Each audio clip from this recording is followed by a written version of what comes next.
Hello YouTube, this is Morgan Airspeed Prime here with my next YouTube video, and this is going to be a video that I'm going to add to a previous series of videos I did, which was about the Avatar: The Last Airbender / Legend of Aang Quickstrike trading card game. So what I've done with the first one was basically I did a pack opening explaining what the cards are, what it's about, and I did a practice game as well. So what this one's basically going to be is show you my collection, like how much of the set I have, kind of thing. So for anyone wondering, yeah, you actually get them in packs like this. Obviously the game is like 7 years old or something like that at this stage, but this is what a pack looks like. It's obviously opened.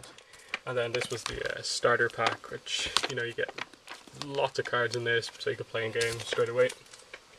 But I finally, after a few months of deciding to do this, managed to organize my cards into like order basically. So here we go. So as you can see, they're in order. So this would be card number 1 if I had it, but here we go. So obviously I only have 7 of the 9 cards on the first page, and that's a big complaint I have about this whole set in general, and that for the most part the packs didn't seem that varied. Like, I probably have more repeats than actual like cards I need in this set, because some of the cards you just get so many times, and I'll kind of show you some of them. For the most part, the ones that have like symbols, like this is the bull symbol, which is for more aggressive characters. For the most part, like you get you don't get too many spares of them, but as you can see, nearly finished the first page, and then I only have 2 on the second page. And I don't think there's really many like rares on this page, so it's mostly commons, which as I'll explain later, I'll get into it. But obviously then going on to this page, I have a few more, and you can sort of see that the art on them is actually really nice. It's not done by any of the show people, but it is quite nice. I don't think most of the stuff that they mentioned this is canon, but they're still nice to have. Then obviously get into the fox cards here, which are for the more intelligent characters who kind of do tricky stuff. But yeah, as I going into this, and get some of the more airbending focused cards for Aang, who's obviously a fox character. And there's some really nice bending effects on some of these moves as well. That's what's good.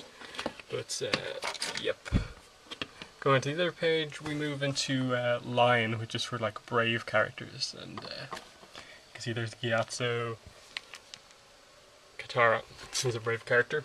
And again, the set isn't organized by rarity really, because you can see there's there's an uncommon card, common card. It's like common. Oh wait, uncommon, common, and then they're just scattered all over the place. Like I get that they're organized by symbols and stuff like that, as you can see, but why aren't they then organized by rarity within the symbols? It's a really weird kind of way it's organized. But obviously we get here when you start to get to the cards that have no symbol, and these are the cards you get so many repeats of. I probably have about 6 boomerang tosses. And the same with like most of the cards on this page. As you can see, I've basically finished the set of like marked cards here. There's one card I have a ton of. Earthbound. I think that's the card I have the most of. I have about 8 of that. But the interesting thing is that like you pretty much need these cards to make a deck, and a lot of the cards you win with are these ones because they're quite good. Like Seize the Moment, Quickstrike, stuff like this. And then you get into the advantage cards, and again they're organized by the markings here. And you obviously the strikes I think I'm missing the most of, but again there's kind of stuff like you get this body and mind sort of stuff, these ones. And then you get over to here with the ones with the kind of lightning bolt one, and I don't have that many of them at all. I think there's a nice ATLA image. So yeah, and then obviously as you come over here, you end them and go into the non kind of marked advantage cards, which there's Bonzu, Pip and Padlopsicopolis, the third. And again, ton of these. I only have 1 Bonzu, but I have like 5 Caution to the Winds, and then we get into the ally cards, which again, they're probably the easiest ones to complete. But again, there's a few I don't have, like ATLA and stuff like that. So I'd like to get them. And as I've said before in videos about this these card set, it is actually a really nice game. And like, if the creators and stuff like this put a lot of effort into it, I think they could make a really nice like core trading card game. If they got like one of the show artists or something like that to do it, I think it would be really cool. Just imagine having like core cards, Mako cards. But as you can see, I think this page really shows off that like this is from book 1 of the show. It doesn't really involve book 2 or 3 at all. Ganjin tribe card, Zhang tribe. You know, there's like multiple cards from the Great Divide episode.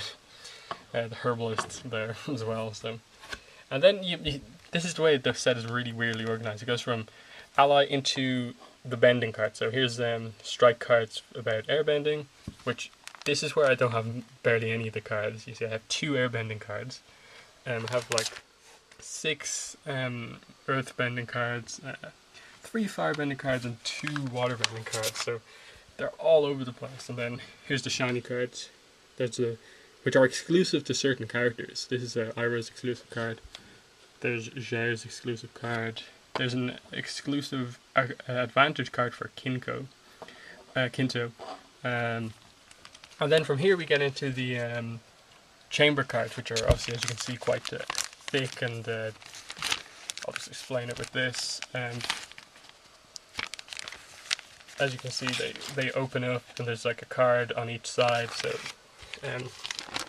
As you can see, that's how they work. They're like double-sided, and they're like the best cards in the game. And there's multiple ones for each character. I'm pretty sure there's like 5 for Aang.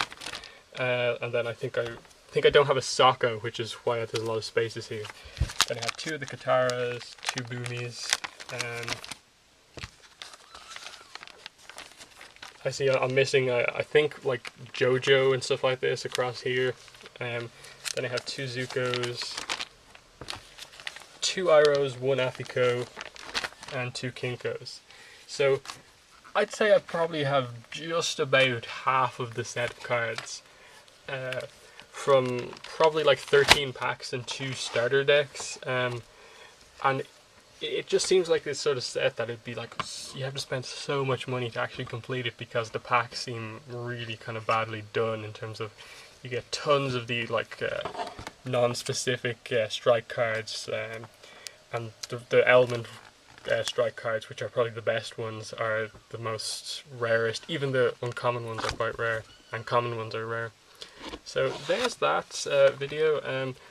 I hope it's been somewhat enjoyable for you, just to show that like I'm probably one of the only people on YouTube who like actually covered this thing, but even I don't have that many of the cards. Like, I'd like to like buy more packs and stuff like this, but they are quite expensive and stuff like that. So who knows? I may get some more at some stage, because I would at the very least like to have 1 of each of the chamber cards or something like that, because you know these cards are quite cool. Like, I'd recommend people buying 1 pack just to get 1 of like these cards, because those cards are really cool the way they open up.